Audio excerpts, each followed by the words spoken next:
Welcome to the Human Conversation Podcast with Jules White, the real dragon slayer, author and entrepreneur sales coach. Tune in weekly for human conversation about business and sales. Enjoy business expert interviews, educational episodes, and virtual cuppas with entrepreneur business owners. So grab yourself a cuppa and enjoy. Here is your host, Jules White.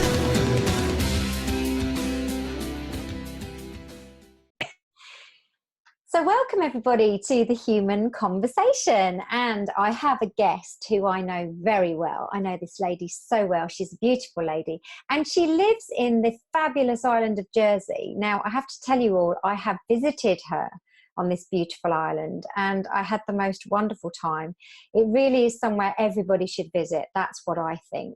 So I would like to welcome to my show the beautiful Lorraine Pannetier. Now, I'm going to check. Did I say that right, Lorraine? Pannetier, yeah, that's absolutely fine. I'm very pleased with myself. It's lovely to have you on the show. This is the second time you've been on the show, but it's been quite a while. And obviously today I want to just catch up with you and find out exactly what you're up to. I know you're doing some exciting things. So tell the people listening a little bit about Lorraine, just to start us off. Okay, so a very brief overview. I'm an intuitive copywriter, which basically means I'm a copywriter, but I use my natural gift of intuition to dig that little bit deeper and go beyond the layers and pull out people's kind of true essence and magic within them, and then weave that into words. Fantastic. And have you always done this? No. I've always loved writing. I loved reading as a child as well. But for 20 odd years, I ran a nutrition and fitness business.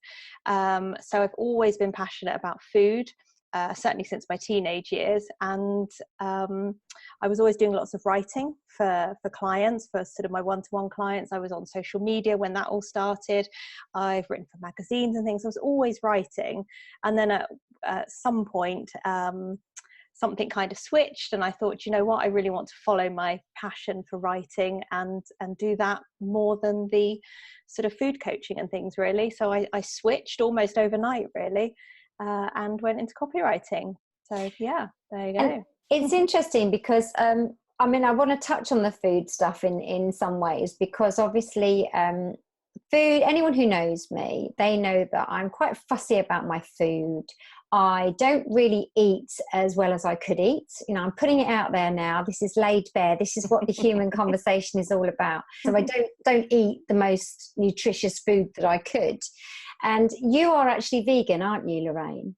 I follow a whole food plant-based diet, so I'm not completely vegan in as much as I have bought leather shoes and things like that, you know, in the last year or so. But no, my diet is completely whole food plant-based because there's quite a difference between plant-based and vegan in terms of diet, because you can be an incredibly unhealthy vegan. You know, you're following the vegan principles, which is brilliant, you know, for the planet and the animals and everything. But you could be eating, you know, beans on toast and Oreos and processed junk food and, you know, man-made burgers, you know, made out of all these new things. So yeah, you can be a very unhealthy vegan. So I'm a healthy plant-based vegan, if you want to call it that.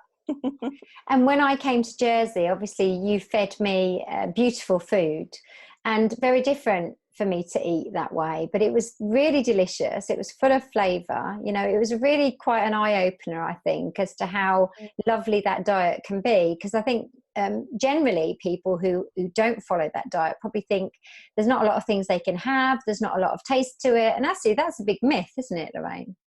Absolutely, yeah. And to be fair, even if you don't want to stop eating meat, you can still massively improve your diet. And that's how that was always my passion and my message in nutrition was to eat more plants. In fact, I've still got a Facebook page called Eat More Plants and an ebook called Eat More Plants, because I think that everybody, if they started eating more fruit and vegetables and swapping processed things like bread and pasta for more natural things like whole grain rice and lentils and beans and making nice flavorful things with those, you're having far more nutrition than something that's been processed. Yeah. Definitely. So I know for a fact one of the other things about you is you have homeschooled your girls. You've got 2 daughters. I did. Well, I've only homeschooled one of them for 3 years. Yes, there's no way I would ever have homeschooled my eldest.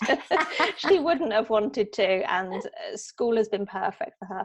I loved school. I loved everything academic. I loved learning. I still love learning.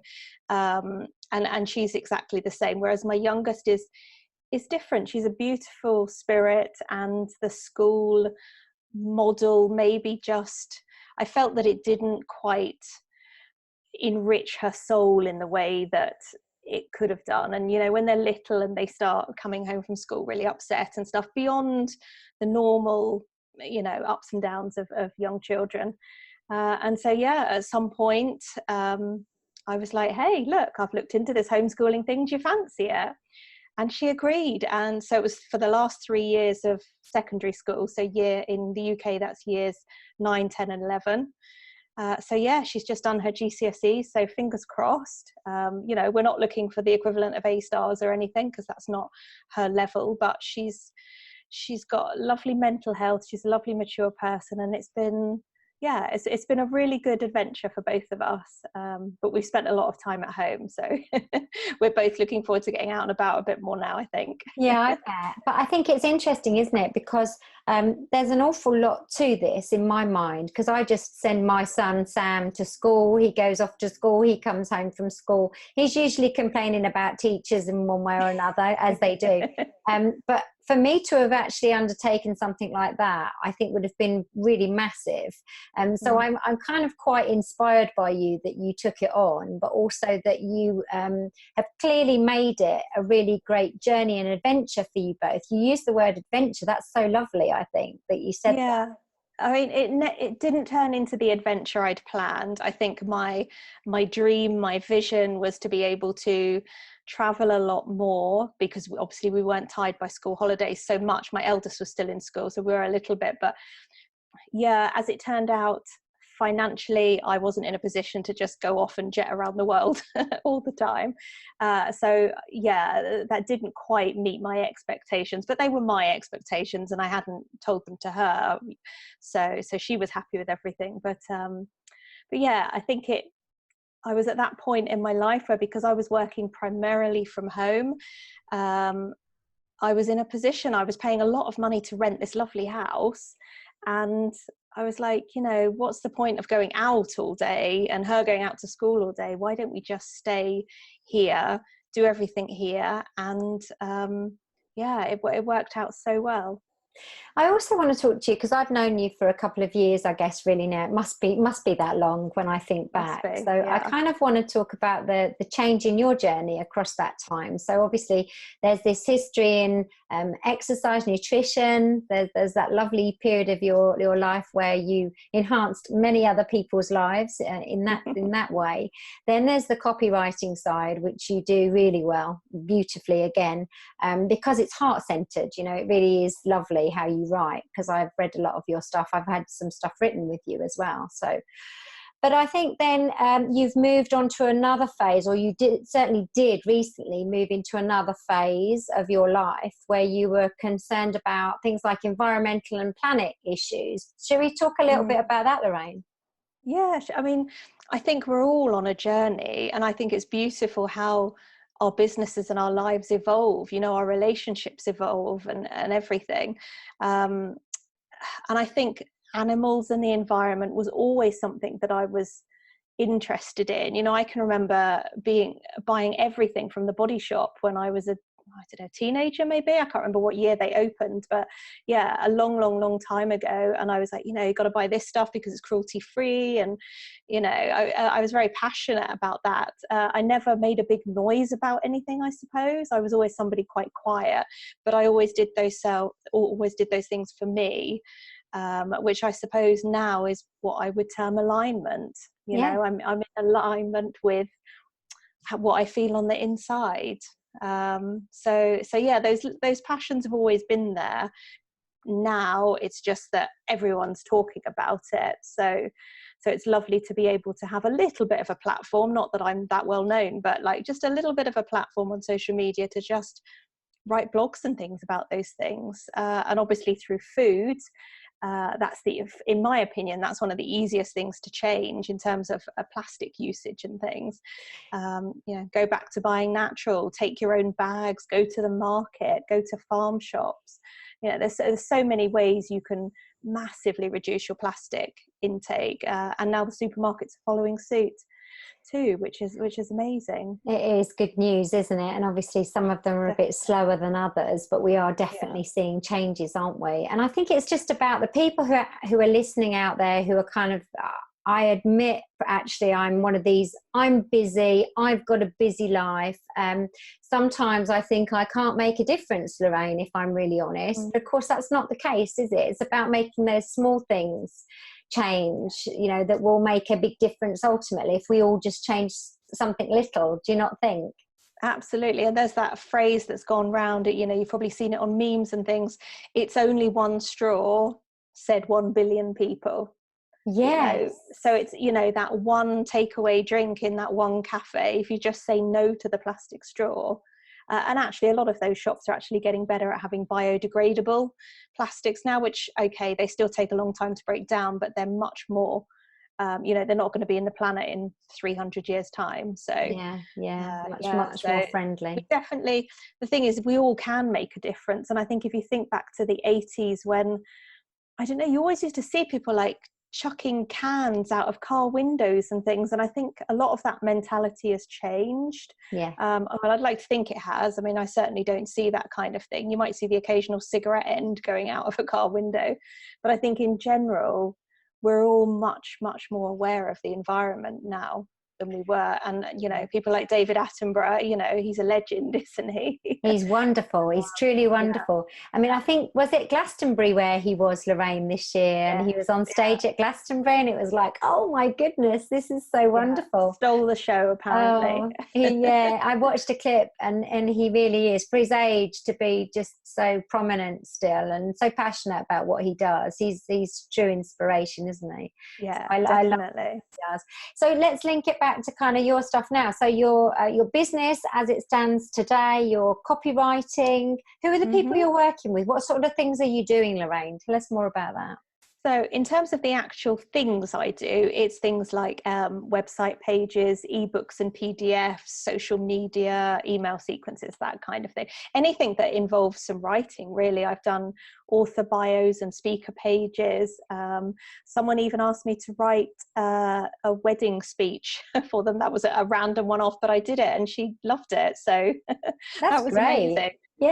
But primarily kind of website and things. But I think what's really lovely is when I first made the switch to copywriting and set up the Soulful Word in my business, I'd gone through a period of really tuning into my feminine energy.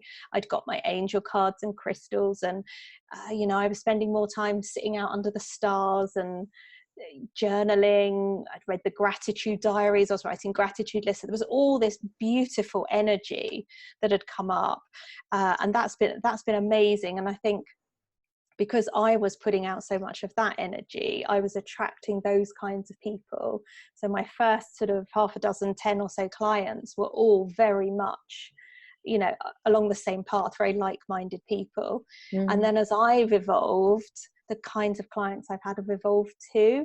And what's been really interesting, I made a bit of a decision at the end of last year to really focus, not in my business as such, but in my personal life, on finances and trying to build a bit of financial freedom and security and getting out of that sort of, only just having enough each month. And so I went so far into that, I could really feel that I was in a lot of masculine energy. So it was really interesting to see how it shifted from feminine to masculine. And then what's happened over the last few months is I've realized that I can have a good balance. And it's not like it's something new. I've known this before, but it reappears in a different way to trigger things, to make you learn and grow and expand your mind and everything. So what's really beautiful now is I'm back using that feminine energy, but also with that lovely grounded energy as well. And so I think what I'm hoping is over the next few months, the clients that I will attract will also have that nice kind of balance as well. I really love the idea of us having a balance between these energies, because I think they're both really beautiful energies, actually. And I think sometimes what's happened for some people is they've almost fought against the masculine energy because they didn't want to be part of it. And actually, you know, it's not caring enough, it's not emotional enough. But as you say, quite rightly, it's grounding. And I think actually that's one of the most important parts of it. So it doesn't mean you can't be feminine and be in touch with your heart and have that lovely emotion around what you do. But that lovely grounding part of it means that it also pulls in the realism of things, the practicalities of things. And when you can get that balance right, I reckon that's when you've got a really amazing energy. That's how I feel about it, because I think I have masculine energy in my life, probably more masculine energy than female energy, actually, which is quite interesting. But I'm still very heart-centered in the work I do, as you know. So yeah, well, that was the beautiful thing about you, and why you and I connect so well, is because you do have that lovely harmony between the two. Because selling is seen as very masculine, you know, attracting money, which again is like a providing and a masculine sort of energy. But then you've got your human conversation, and that's what you talk about. Selling is, you know, it's the art of human conversation. yeah. So I think you do bring that together. You know, you don't have to sort of be wearing pink floaty dresses and have crystals to be feminine. Yeah. And equally, you can still have a good balance of masculine energy, but be a beautiful, voluptuous goddess in tune with your feminine side. You know, there's so many different aspects of how masculine and feminine energy can look. So yeah, no, I do think you have a beautiful balance. Oh, thank you. And I think it's really nice, isn't it, to hear that, you know, your journey has brought this wonderful balance into your energy. That's amazing, isn't it? So I want to kind of talk about what's the future for you, in a sense. So kind of, first of all, I think, you know, who is that ideal client now then? If you've got this lovely balance and you want to attract perhaps those slightly different clients, what do they look like, Lorraine? Yeah, well, I don't know whether they're slightly different. I think I was listening to someone the other day who was saying we attract people from different stages of our past. And I think we can get very caught up in only focusing on one area of our past, like the me of 6 months ago or the me of 2 years ago or whatever.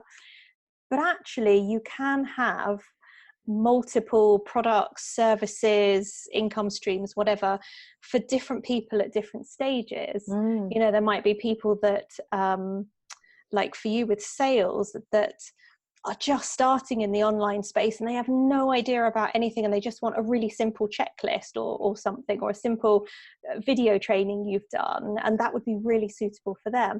And there's other people that are years down the line that want something completely different from you. Yeah. So I think you don't necessarily market everything at the same time, because that gets a bit confusing, but I think we can have lots of different ideal clients at different stages. And I think for me, I've worked a lot with people who are not necessarily in the early stages of business, but in the early stages of online business, because there's such a difference. And I think, you know, I've met so many lovely people, like nutritionists and therapists, healers, whatever, hypnotherapists, and people who have had a brilliant business and career in the real world. And when they come online, they're not quite sure how to position themselves and what to do. And, you know, and so I think a little bit of my time does end up going into almost like a little bit of business coaching. It's not something I'm, you know, saying I do, but it's because I've got a certain amount of experience. When someone is 2 or 3 years behind where I am, or even 6 months behind, that sort of element of teaching and nurturing comes through as well. Definitely. Do you work with men and women, or particularly women? How does it work out for you? I work primarily with women, but I don't say I only work with women. I've had a few male clients along the way, collaborated with a male client or two here and there, and open to working with either. I think it's just that because I was putting out such a feminine energy, maybe I just attracted more of those people. Or maybe the men are looking more at the kind of copywriters and salespeople who do it very much in the, what I would term the old style of marketing. Yeah, sure. So very kind of bang, bang, bang, you know. That's what we're trying to change. That's what we're trying to change that, Lorraine.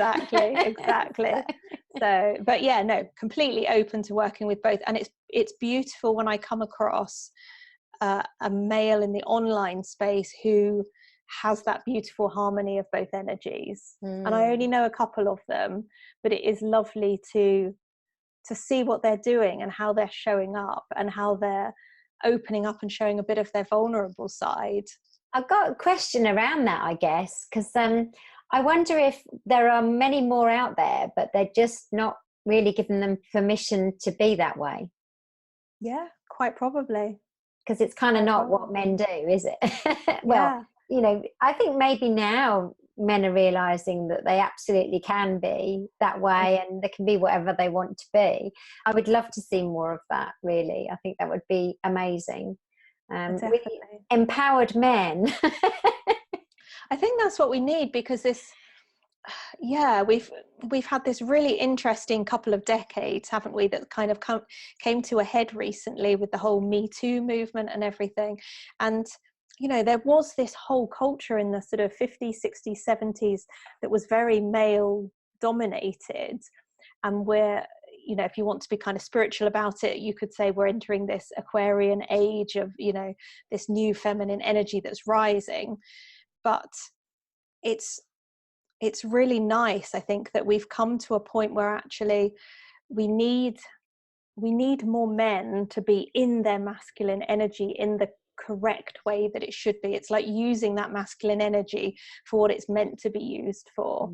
And I think the more we can be in our feminine energy and allow the men to be like that, and you don't have to be an online business person to do that. You could just, you know, allow your husband to show more of his masculine energy in the right way, because it's all, society's gone a bit crazy over the last decade or so, and social media and online, you know, adult sites and things have made it so easy to be very male, with that masculine energy dominated. Yeah, and I think, you know, it's back to what we've just talked about, is balance, really, isn't it? Isn't that what life's all about? When we've got this perfect situation, it's nicely balanced and there's great harmony, and let's just maybe strive for that to be the case. Exactly. So, salad and chocolate brownie. Yes, please. That was always the joke, wasn't it? A salad, a Diet Coke and a chocolate fudge cake. Yeah, I definitely want the brownies, Lorraine. I don't care, actually. You could make them healthy brownies for me if you want to. I will have them. What's the thing you're most excited about that's coming up for you, or the thing that you want to do most now going forward? Yeah, I think the thing that's really come through for me is to embrace my natural gift for nurturing and nourishing other people. And so, because I think when I switched to copywriting, I pushed my food business away and didn't really post anything for months. And I think what I've realized over the last year or so is actually, you know, that is part of me. When I have my daughter's friends all round and I make them food, it's beautiful, and I love that. And I love that they try, you know, in fact, a lot of them are vegan and vegetarian, and it's lovely that to have that environment and to share that. And I was even joking with someone the other day about how when my kids were little and we did the first sleepovers and things and all the play dates, I said, oh God, I used to whip up a batch of fairy cakes when they came home from school, and you know. And I wasn't saying it to brag that I could just do it just like that. It was more a case of, it felt so lovely to be nurturing them and to just make those fresh warm cakes straight out of the oven. And so there's a lot more of my nurturing energy is coming through. Love is always a key theme as well. So going forward, it's more of the same. It's more copywriting, more writing my own book, or books, because I'll never just stick to one. And then just seeing where it takes me, really. Seeing what opportunities come up. I think since I've known you, I've felt that lovely nurturing nature of yours. That's always been there. That's never changed. So it's definitely your core nature, isn't it? I think it is. so, Yeah. Even at school, I was the one that people would come to with various issues and things. So yeah, I think I've always had that, but you don't necessarily realize what you've got. I think I got very caught up in getting qualifications and academic certificates instead of embracing me. And so linking that back to my daughter that I homeschooled, it's lovely to help her embrace more of her natural gifts, rather than just going, you have to do this and you have to do that and you have to get these qualifications and things. Yeah, I feel like that's definitely the conversations I'm having with Sam, because I know he just absolutely adores music. He's got this wonderful creativity in him. He's got a wonderful emotional intelligence about him. And, he's coming up to 15 years old, nearly a 15-year-old boy. He's different, very much so, to some other boys in that way. And I'm just really working hard for him to be able to just accept that and not have to be pressured to do this, that and the other and be the way everyone thinks he should be. And I think that's a really great thing to give your children, to help them to realise who they uniquely are. Definitely. Yeah. I think there's a lot of old souls. I know I feel like an old soul, and I know my youngest daughter especially is as well. My Sam is, definitely. And Sam is too. Yeah, exactly. They're both musical, creative, everything. Yeah. And we're here as the guardians of these beautiful children to guide them into adulthood. Yeah, that's it. Well, a great role for us to have. How honoured are we? It's lovely, isn't it? Definitely. Yeah. So he's kind of got his summer holidays off, obviously. Now we're just breaking. Anyone who's listening, we're recording this at the last day of term, certainly in the UK. So he's got his 6 weeks off holiday, and then in September he starts his GCSE stuff.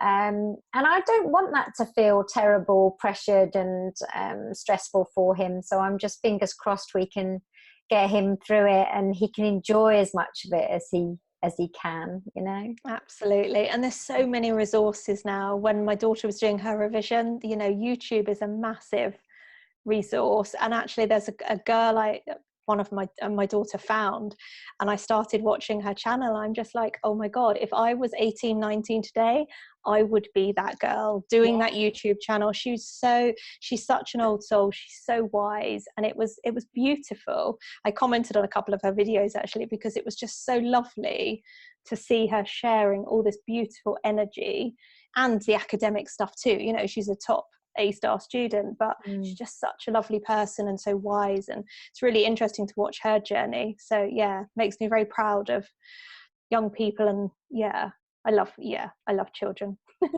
And me too. And I think YouTube is such an amazing resource now. If used properly, you can pretty much find whatever you need on YouTube these days, which is quite amazing, isn't it? So I often wonder how I survived as a child, Lorraine.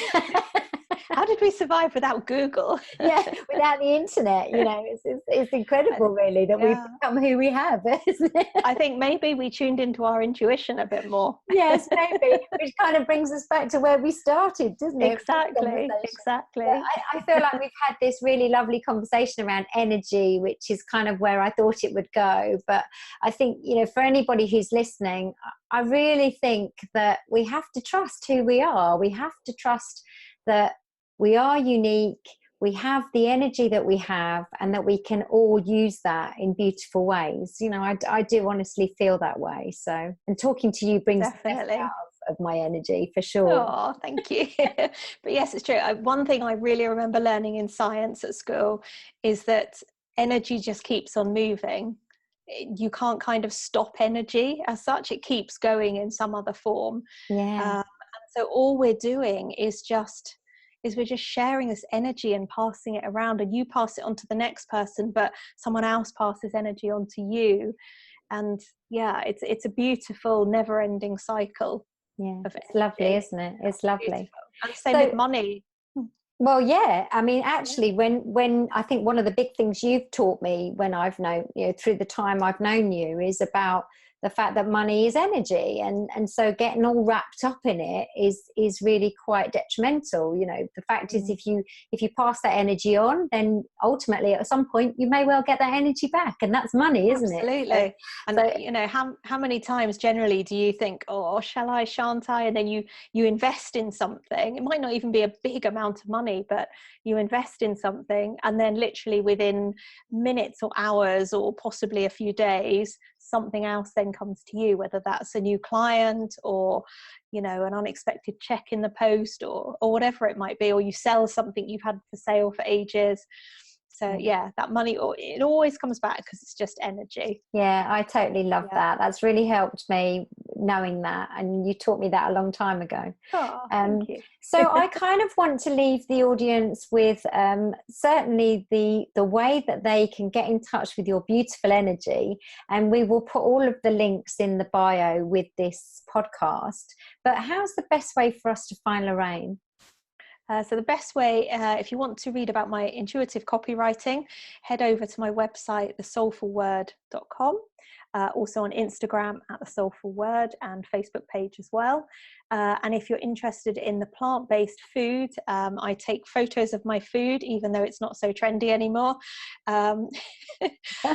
You can find me on Instagram at Bowls of Soul. And then if you put my name into Instagram, you'll find all my old accounts as well. You can go back to 2013, I think, and just get plant-based food for the last 6 years.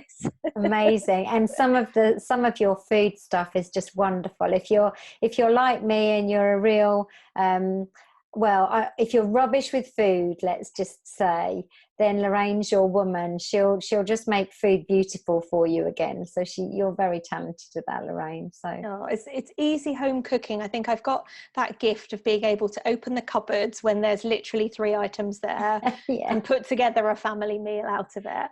And yeah, my kids go, what's for dinner? And I'm just like, just something nice, because I don't plan it. It's not like I say, right, you know, veggie lasagna one day and, you know, tofu stir fry another day. It's just like, oh, what have we got? Okay, well, you know, this lovely fresh spinach and kale has to be used. So, you know, let's see what we can do. You're very clever. You're a very clever lady. And thank you so much for coming on my podcast again. Thank you so much for having me. Thank you. Look forward to chatting again in a few months' time. Yes, definitely. And for anyone who's been listening, I hope you've enjoyed our chat. I hope you've had a cup of tea while you were listening. You've relaxed and you've tuned into your own energy. We are on iTunes, which is, I think, now Apple Podcast. We're on Spotify, and we're also on SoundCloud. So give us a follow, give us a like, and please put your comments in. We'd love to hear what you think. But for now, we'll see you next time on The Human Conversation. Ta-da for now. You've just been listening to the Human Conversation podcast with Jules White. To find out more about the other work that Jules does, please visit her website, www.liveitloveitsellit.co.uk. And if you enjoyed the podcast, then please do leave a rating and review on the platform you use to enjoy her show. Thanks for listening, and see you next time.